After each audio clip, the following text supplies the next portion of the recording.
UEFA champions লিগের round of 16-এর প্রথম লেগের match ডেতে প্রত্যাশার চেয়ে বড় জয় পেয়েছে অ্যাটলেটিকো মাদ্রিদ বায়ার্ন মিউনিখ। তবে অপ্রত্যাশিতভাবে জয়হীন থাকল বার্সেলোনা।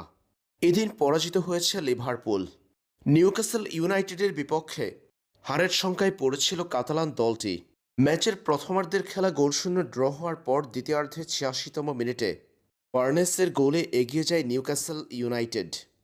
এরপর নির্ধারিত ৯০ মিনিটের খেলা শেষে ইনজুরি টাইমের ৬ষ্ঠ মিনিটে স্পট কিক থেকে গোল করে বার্সেলোনাকে নিশ্চিত পরাজয় থেকে রক্ষা করেছেন লামিন ইয়ামাল।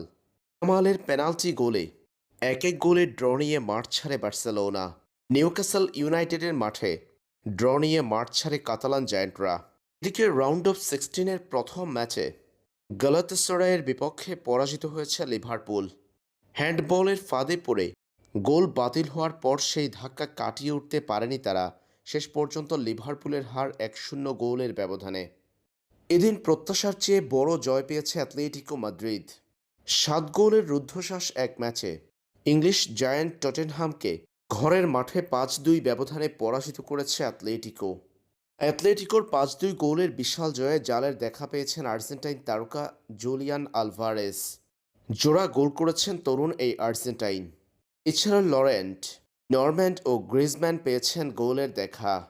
দিনের অন্য ম্যাচে আটালান্টার বিপক্ষে ৬-১ গোলে জিতেছে বায়ার্ন মিউনিখ। ৭ গোলের ম্যাচটিতে ৬-১ ব্যবধানে জয়ের মধ্য দিয়ে প্রতিপক্ষের মাঠে নিজেদের এগিয়ে রেখেছে বায়ার্ন।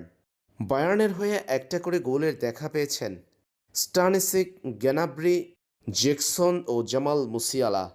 দুটা গোল করেছেন ওলিসে।